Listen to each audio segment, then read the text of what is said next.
Chapter 21. Nothing. That's all I've been able to tell Mama when she asked what was wrong. That's all I could tell her. Mama knew there was something the matter. I guess that's why she kept asking me. My eyes were puffy and red from crying. She had wanted to know if I got in a fight with one of my friends. I could only shake my head. Finally, after asking me 5 or 6 more times what was wrong, she asked if I was sick. I nodded, unable to answer her.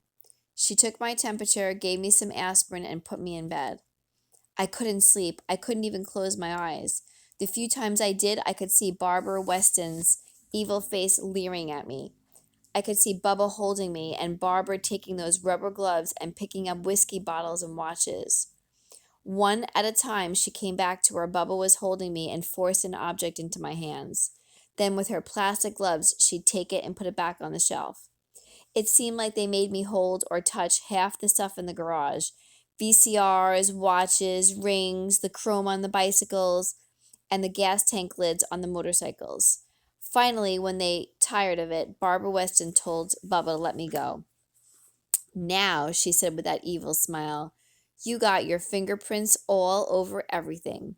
We use these gloves. Our prints aren't on any of it. She reached down and grabbed my chin. The gloves smelled funny. You tell anybody, she threatened. We're going to tell them you helped steal it. They'll believe us too. All they got to do is check your fingerprints. You'll go to jail. They'll take you away from your mama and daddy and lock you up if you tell. I was scared to death. Still, somehow I managed to glare back at her. I tried to be brave and strong. They won't believe you. I made my voice sound mean.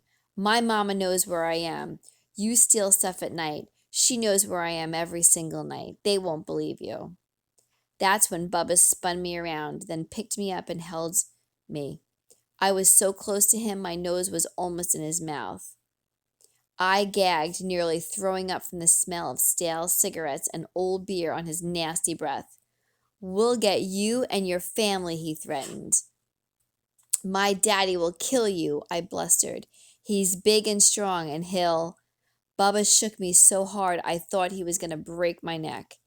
If we can't get your dad or you, we'll get your mother, or... His narrow eyes seemed to turn black. Or that cute little sister of yours. I stopped struggling. Bubba smiled. Yeah, we'll get her. You can't watch her all the time. Nobody can. Remember that night she was playing out by the road? You squeal, one of us will get her. You get the cops on us, somehow, some way, some dark night when you ain't even expecting it, one of us will get her. The red numbers on the clock radio on top of my dresser said 1:30. I slipped out of bed as quietly as I could. My legs trembled and I tiptoed down the hall. I snuck into Christine's bed and looked at her. In the glow from her nightlight, I could see her face. She was sound asleep. Her little eyes were closed and her mouth was open with her breathing. I put a hand to my nose and mouth so my sniffling wouldn't wake her. I never realized how much I loved my baby sister, how tiny and helpless she was. A tear dripped from my eye and plopped on the sheet next to her. Without a sound, I sat down on the floor beside her. Through cloudy eyes, I watched her. If anything happened to her, if anything bad happened to Christine, I'd just die. I didn't sleep at all that night. I did manage to get back to my room before Mama got up. I lay down and pulled the covers over my face. Mama looked in on me and in a few minutes called me to breakfast. When I came into the kitchen, her nose kind of crinkled up. You look terrible, she said. I don't know what you have, but I think you better stay home from school today. I didn't argue with her. She took my temperature, and when it registered normal, she scratched her head and put the thermometer back in my mouth. She made me take some aspirin anyway.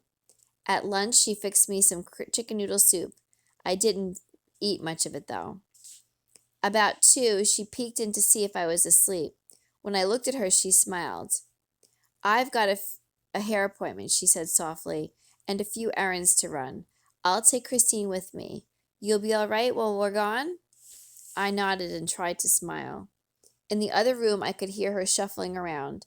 I lay there staring up at the ceiling until I heard her keys jingle when she took them from her purse. Suddenly, I kicked the covers back and leaped to my feet. From the living room, I heard the front door bang shut. I charged through the house and yanked it open just as Mama was getting into the car. "Watch Christine," I yelled. "Watch her close. Don't let anything happen to her." Mama frowned. Her head turned so far to the side, it almost touched her shoulder. "Christine and I have been to the beauty shop before," she said. "I'll take good care of her, just like I always do. Now you get back to bed." I stood watching them until the car disappeared around the curve on the far side of the bridge. The screen felt cold against my cheek. I dragged myself to the TV and flipped it on. After that, I tried to read a book. After that, I cried some more.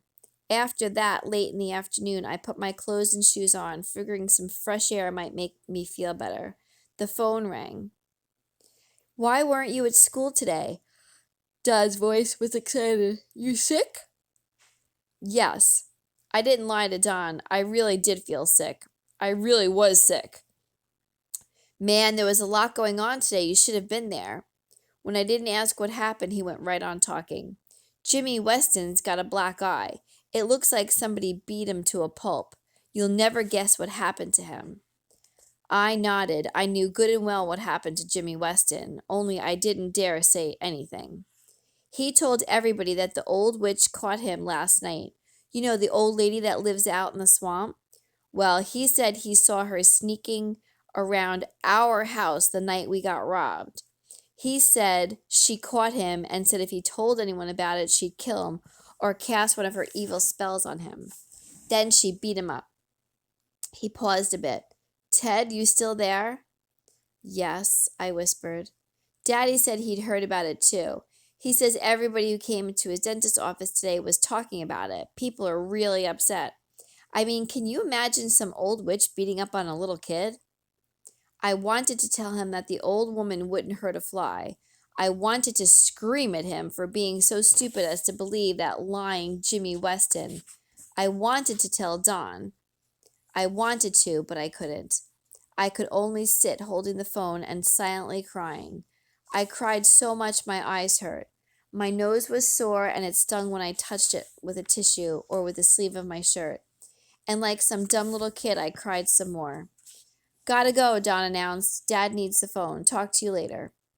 I slammed the phone down. My fist squeezed so tight my whole hand turned white. How could people believe such a lie? Why was it easy for them to fall for Jimmy's story? It made me so mad I wanted to spit. How could anyone be that ignorant? The sound of car horns yanked me from my anger. I shook my head and leaned to the side, listening. There were motors and horns. I jumped up and raced to the front door. Down the road on the far side of the bridge, I could see some cars and pickups. There were 5 or 6 of them, almost like a parade. The black '57 Chevy led the way. The caravan stopped. Men started climbing out of the cars. Some jumped from the backs of the pickups. Though it was still light, they carried lanterns and flashlights. A couple had wooden torches with cloth tied around the end. The men moved to the middle of the bridge. One man brought a plastic can. He poured something on the wooden torches. Then I could see Bubba Larkin. He waved for the others to follow as he marched across the bridge to the little path that led into the swamp. The icy grip of terror started at the tips of my elbows. It raced up my arms and met at my spine. It made me shudder. They were going after the old woman who did nothing but help poor hurt animals and who never bothered a soul. I bit down on my lip. For some reason, I remembered that day I ran from the bear. I remembered running into the lime bushes. Now, just like then, I was trapped. There was nothing I could do. I couldn't get away. I couldn't escape. If I tried to stop the mob of men who moved across the bridge, Bubba and Barbara and Jimmy would get Christine. They'd hurt her. If I did nothing, if I just sat here, watching from the window, they'd get the old woman. Hard telling what this angry mob would do to her. I hurt just like I did when I was stuck in the lime bushes. only this time the thorns weren't in my hands or my legs. The hurt that came now was like having thorns in the pit of my stomach. Thorns stuck right into my very heart, and I couldn't even cry. Chapter 22. I guess it was the sound of Bubba's voice that yanked those thorns of fear and terror from me.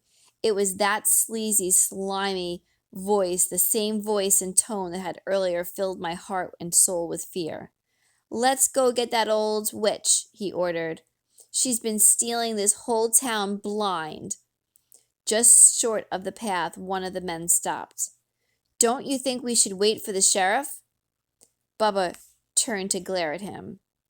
"After what she done to Cousin Jimmy, you see how she beat him up? Ain't nobody gonna get away with doing that to one of my kin. I'm gonna go get her. Gonna run her clean out of the country. You guys with me?" "Yeah!" A roar went up from the mob. "Let's go get her," others shouted. My churning legs carried me so fast I was nearly across the backyard when I heard the screen door slam behind me. Night was coming fast. Long shadows drifted across the path. The sun was nothing but a sliver of red above the horizon. I ran faster. I dodged stumps and ducked under limbs. A tree root caught the toe of my shoe. I stumbled, but I didn't fall. Cutting across my backyard had given me a good 100 to 200-yard head start on the angry mob. Still, for a ways at least, I could hear their voices cursing far behind me. By the time I reached the place where the path left the riverbank and turned toward the forest, I had outdistanced them. There was no sound behind me. Panting, gasping for air, I charged up the hill. That's when I heard it. It was like the sound of a bell, only it was a deep, rumbling tone, more like a gong. It came again and again, although I could barely hear it above my panting. I had run so hard and so long my side hurt. I felt like someone was stabbing me with a knife. I forced myself to keep running. My only chance was to get to the old woman before the men did. I could warn her that they were coming. I could get her away, and we could hide in the tall grass or maybe even at the edge of the forest above the ridge. If I could get to her in time, she would be safe. If I could get there in time, Bubba and his aunt would never know. They wouldn't try to get back at me or my family if they never knew I had helped or warned the old woman. If only. I was almost in sight of the ridge that overlooked Blackwater Swamp, but I couldn't run any farther. My hands pressed against the pain in my side where the hurt stabbed and gouged me. My teeth clenched together so hard that I could feel my heart pounding in my jaws and temples. I dropped to one knee, gasping for breath. That's when I noticed another sound. Silence. The crows, who always cawed at me with their snotty little caws, were quiet. Never, not once, had I come near the forest without the crows shouting at me. Not even a breeze rattled the leaves of the trees. The sound of the gong, the sound of the old woman pounding the side of her black kettle with the blunt end of the hatchet, even that had stopped. There was nothing. Still holding my side, I struggled to my feet.